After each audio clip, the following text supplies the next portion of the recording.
So like I mentioned in the last video regarding my experience as a taekwondo instructor and practitioner, most instructors and practitioners don't see the value in lifting heavy weights. They think it's a waste of time and that it's dangerous.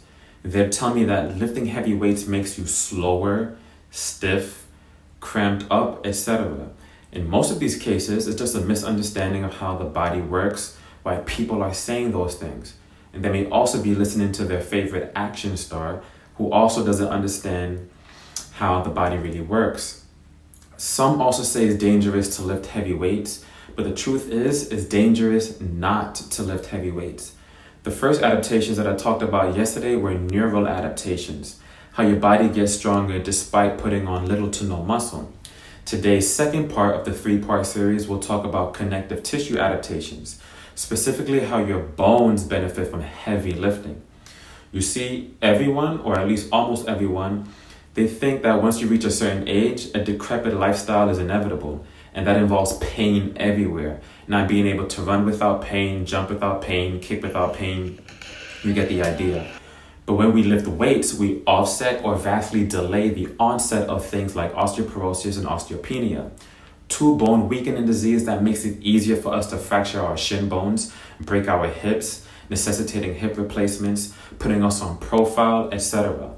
Now, as you can imagine, needing a hip replacement or fracturing our tibias, the shin bones, will prevent us from running and jumping because every time we land a jump kick, we experience 4 to 11 times our body weight from the ground.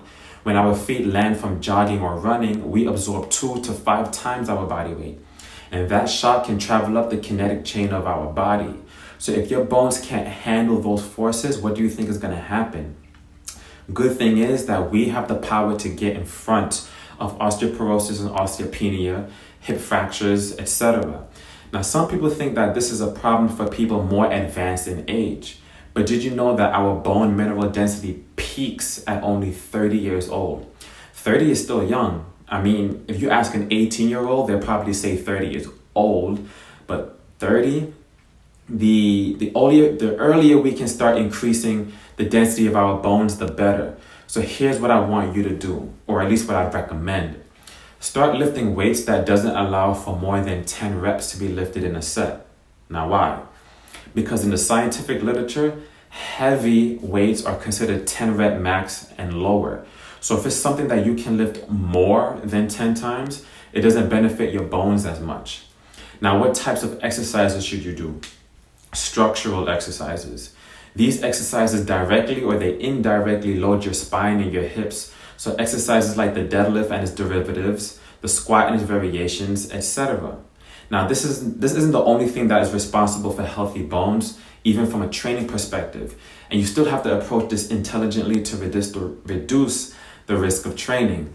So from a training standpoint, if you want to do everything to protect your bones and do it safely so you reduce the risk of injury, DM me bones because I use weightlifting in my programming in addition to other methods to safely load the body to keep it moving as best as possible so that we can run, jump, kick, and just move the best to our ability for as long as possible.